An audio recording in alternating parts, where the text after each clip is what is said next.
ഞാനിത് മലയാളത്തിൽ കുറെ നാളായി കണ്ടിട്ട് ഞാൻ മിസ് ചെയ്യുന്നുണ്ടായിരുന്നു. ഇവര് കുറെ നടീനടന്മാര്, അവർക്കിടയിലെ കുറെ തമാശകൾ, കൺഫ്യൂഷൻ, ഒരു വലിയ ക്ലൈമാക്സിൽ എല്ലാവരും ഒരുമിച്ച് വരുന്നു. അത്തരം സിനിമകൾ ഞാൻ കണ്ടിട്ട് കുറെ നാളായി. എനിക്കൊന്ന് അവസാനം ഈ വെട്ടമൊക്കെ ആയിരിക്കും അങ്ങനത്തെ ഒരു സിനിമ വന്നത്. അപ്പൊ അങ്ങനെ ഒരു സിനിമ അതിൽ അഭിനയിക്കാൻ സാധിച്ചതിൽ, അതിലെ ഒരു നിർമ്മാതാവാകാൻ സാധിച്ചതിൽ വലിയ സന്തോഷം. ഈ വരുന്ന മെയ് 16-ാം തീയതി എല്ലാവരും തിയേറ്ററിൽ പോയി കാണണം. തിയേറ്ററിൽ സിനിമയ്ക്ക് സൗണ്ട് ഉണ്ടാവും, സത്യമായിട്ടും. Thank you once again. ഇവിടെ നിന്ന് വന്നതിൽ എല്ലാവർക്കും കൊച്ചു കുഞ്ഞുങ്ങളെ കാണാം കേട്ടോ. Thank you. കൊച്ചു കുഞ്ഞുങ്ങളുടെ കാര്യം പറയട്ടെ. ആ 2 മാസം പ്രായമുള്ള ആ കുട്ടിയായിട്ട് വന്ന അമ്മയുണ്ട് എവിടെയും. 2 മാസം നമ്മളിപ്പോ ചോദിച്ചേ ഉള്ളൂ. ആ 3 മാസം ഉള്ളത് ഇപ്പോഴും ഇവിടെ പോയിട്ടില്ല, സ്ഥലം പോകുന്നു വിചാരിച്ചിട്ട്. അപ്പോ ഹെയ്തി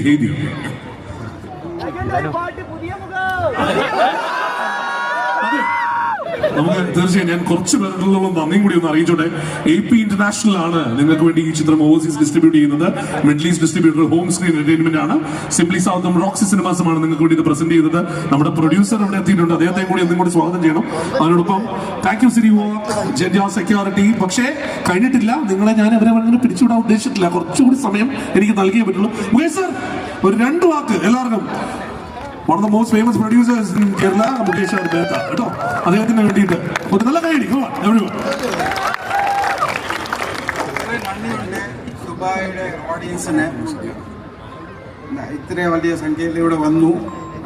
രാജു പറഞ്ഞ പോലെ പേടിക്കേണ്ട, സിനിമയിലെ 100% ശബ്ദം ഉണ്ടാവും.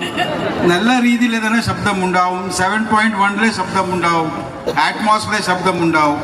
അത് കാരണം നിങ്ങൾ എല്ലാവരും ഒന്നുകൂടി ട്രെയിലർ ഓൺലൈനിൽ കാണാൻ വേണ്ടിയാണ് ഇവിടെ ശബ്ദം ഇടാതെ വന്നിട്ടുള്ളത്. Thank you. സാറിന്റെ ബിസിനസ് ഐഡിയ ക്ലിക്ക് ആയിട്ടുണ്ട്. അപ്പൊ തീർച്ചയായും ഞാൻ പറഞ്ഞല്ലോ, നമ്മൾ ഒന്നും കൂടി ഒന്ന് ശ്രമം നടത്താം. അതിന് മുമ്പ് ശരിക്കും പറഞ്ഞാൽ പൃഥ്വി ആ സമയത്ത് നമുക്ക് വേണ്ടി പാട്ട് പാടിത്തരാന്ന് പറഞ്ഞത് കൊണ്ട് മാത്രമാണ്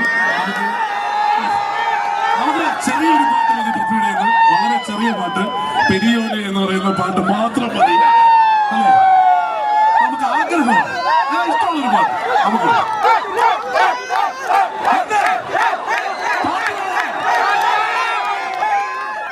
ഒരു പാട്ട് ഇല്ലെങ്കിൽ ബേസിൽ കൊണ്ട് പാടിക്കും. അതുകൊണ്ട് പ്രശ്നം വേണ്ട, അത് വലിയ വിഷയമാണ്, അറിയാലോ.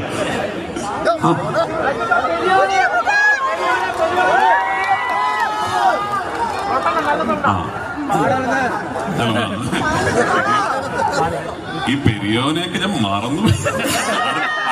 ഞാൻ വേറൊരു ഞാനൊരു പടം സംവിധാനം ചെയ്തോണ്ടിരിക്കുക. നമ്മൾ വീണ്ടും കണ്ടുകൊണ്ടിരിക്കുന്ന പടമാണ്. അപ്പൊ അതുകൊണ്ട് പെരിയോനെ പാടണം. ആട് ചെയ്ത ഇഷ്ടമുള്ളവർ മാത്രം ഇച്ചിരി വേണം വെച്ചു. ഇനി പെരിയോനെ പാട്ട് ഇഷ്ടമുള്ളവർ മാത്രം ഇച്ചിരി വേണം വെച്ചു. ഇനി ബാക്കിയൊക്കെ ക്രൗഡ് തീരുമാനിച്ചു.